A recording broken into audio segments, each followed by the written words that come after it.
तुषारहार धवला या शुभ्रवस्त्रान्विता या वीणा वरदण्डमण्डिता।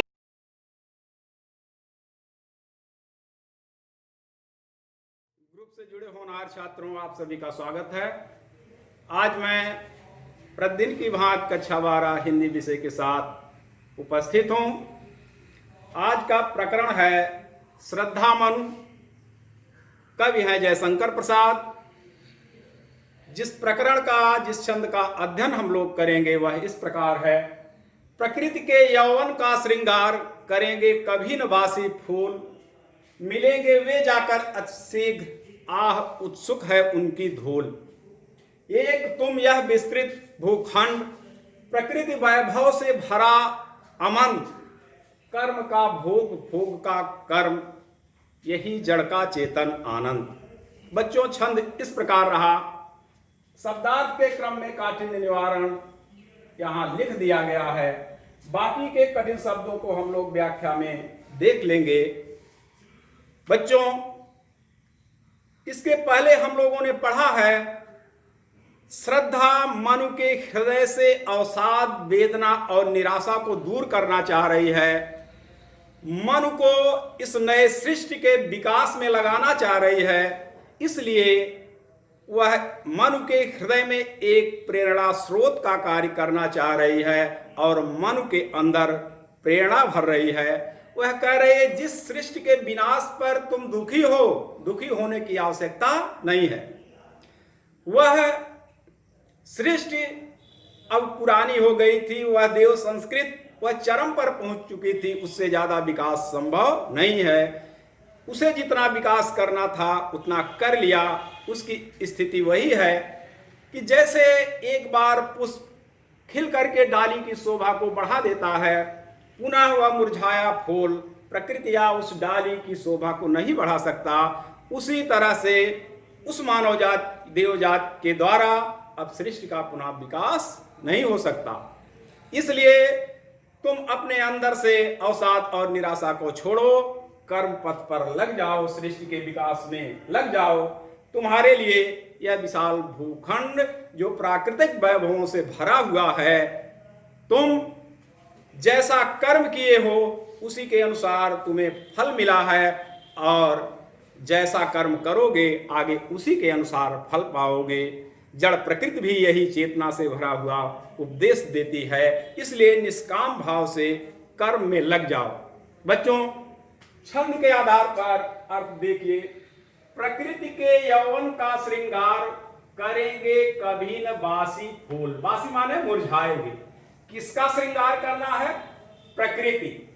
यह जो प्रकृति है जो हमें निस्वार्थ भाव से फल देती है, वायु देती है, जल देती है, इसमें कोई स्वार्थ नहीं है। श्रद्धा मन के अंदर प्रेरणा भरती हुई कह रही है, जैसे वृक्ष पर, लताओं पर एक बार पुष्प खिल करके उसका श्रृंगार कर देते हैं, उसकी शोभा को बढ़ा देते हैं, फिर वह मुरझाने के बाद उस वृक्ष या डाली की शोभा को नहीं बढ़ा सकते। प्रकृति की यौवनावस्था का श्रृंगार कभी बासी फूलों से, मुरझाए फूलों से नहीं हो सकती। कहने का आशय है, अब उस सृष्टि, देव सृष्टि के बारे में, पुरानी सृष्टि के बारे में भूल जाओ, नई सृष्टि के विकास में लग जाओ। मिलेंगे वे जाकर अतिशीघ्र, वह मुरझाए पुष्प अतिशीघ्र जाकर के मिट्टी में मिल जाते हैं। आह उत्सुक है उनकी धूल।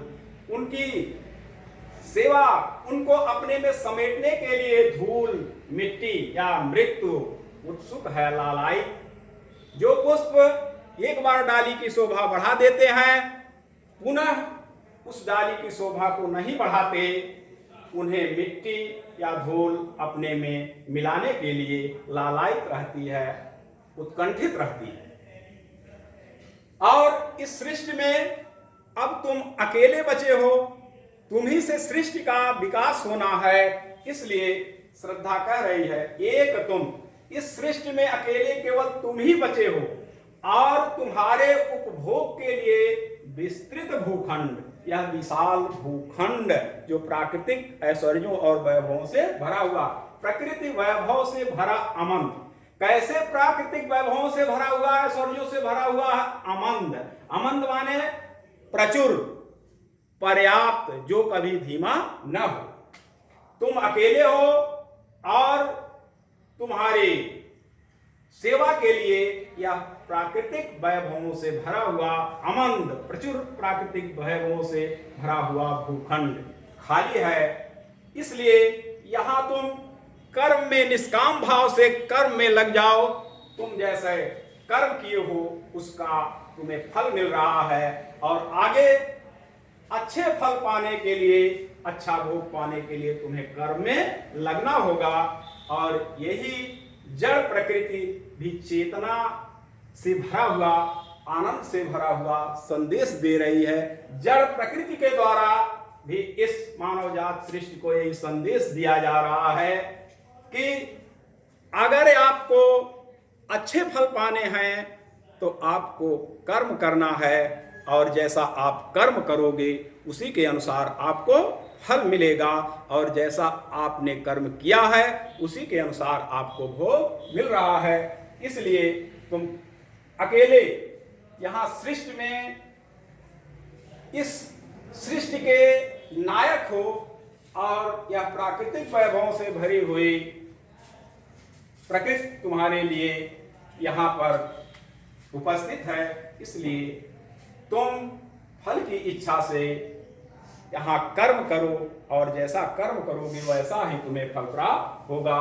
यही जड़ प्रकृति भी तुम्हें चेतना से भरा हुआ आनंद का संदेश दे रही है। बच्चों, ऊपर के छंद में जैसे प्रकृति के यौवन का श्रृंगार करेंगे कभी न बासी फूल, बासी फूलों से प्रकृति के यौवनावस्था का श्रृंगार नहीं हो सकता। भाव साम्य में आप चाहें तो लिख सकते हैं, क्षणे क्षणे यत्नवताम उपैत तदेव रूपम रमणीयताया।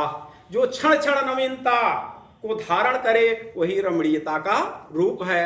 और दूसरी पंक्ति के भाव साम में, दूसरे छंद के भाव साम में आप लोग यहाँ पर कर्म का संदेश दिया गया है। आप लोग चाहें तो भाव साम में लिख सकते हैं, कर्म प्रधान विश्व करि राखा, जो जस करे सो तस फल चाखा। गीता में भी कहा गया है कि श्रेष्ठ पुरुष ही कर्म का फल पाता है, और सृष्टि में वही ओजस्वी और ताकतवर गिना जाता है जिसके अंदर कर्म करने की शक्ति होती है। बच्चों, साहित्यिक सौंदर्य के क्रम में रस शांत है। छंद 16 मात्राओं का श्रृंगार छंद है। अलंकार मुख्य रूप से अनुप्रास है। शब्द शक्ति, लक्षणा, गुण प्रसाद और भाषा शुद्ध साहित्यिक संस्कृत निष्ठ खड़ी बोली। आज के अंक में बस इतना ही हम लोग अध्ययन करेंगे। पुनः अगले अंक में आगे के छंदों के साथ मिलेंगे। धन्यवाद।